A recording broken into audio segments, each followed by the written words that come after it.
সন্দীপবাবু আজ সকালে ঘুম থেকে উঠেই দেখেন মেয়ে এসছে ওনার কাছে।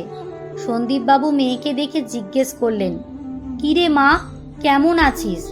তখন মেয়ে বলল, ভালো আর কোথায় থাকতে দিচ্ছ? কেন, কি হলো?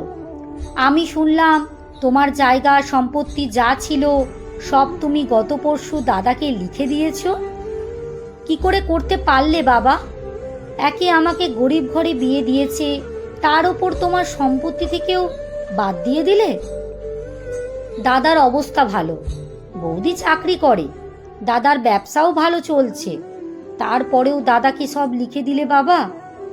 এখন তো আইন হয়ে গেছে, বাবার সম্পত্তির ওপর ছেলে মেয়ের সমান ভাগ, তারপরেও তুমি আমার ভাগ চাই বাবা। তখন সন্দীপবাবু বলেন, দেখ মা, তোর দাদা আমাকে না জানিয়ে দলিলে সই করে নিয়েছে।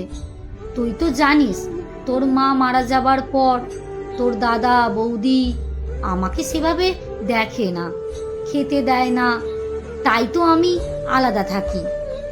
বয়স হয়েছে, কাজে যেতে পারি না, তাই দুটো গরু আর কটা মুরগি রেখেছি, ওদের দ্বারা আমি দুমুটো খেতে পাই, না হলে তো আমার দুবেলা দুমুটো খাওয়ারই জুটছিল না। সন্দীপবাবুর মেয়ে তখন বলে, আমার এত জেনে লাভ নেই, বাবা তুমি আমাকে কি দেবে বলো?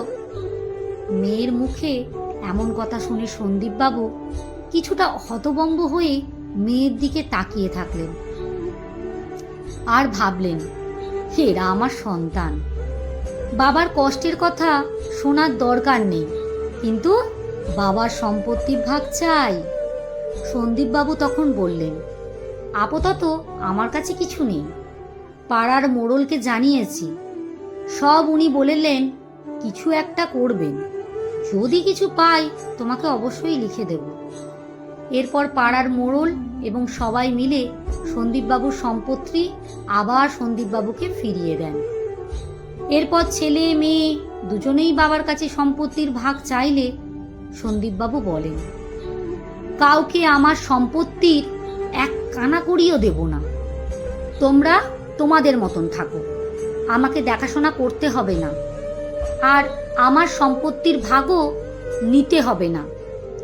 এরপর সন্দীপবাবু তার সমস্ত সম্পত্তি আশ্রমে দান করে দেন এবং নিজেই আশ্রমে চলে যান।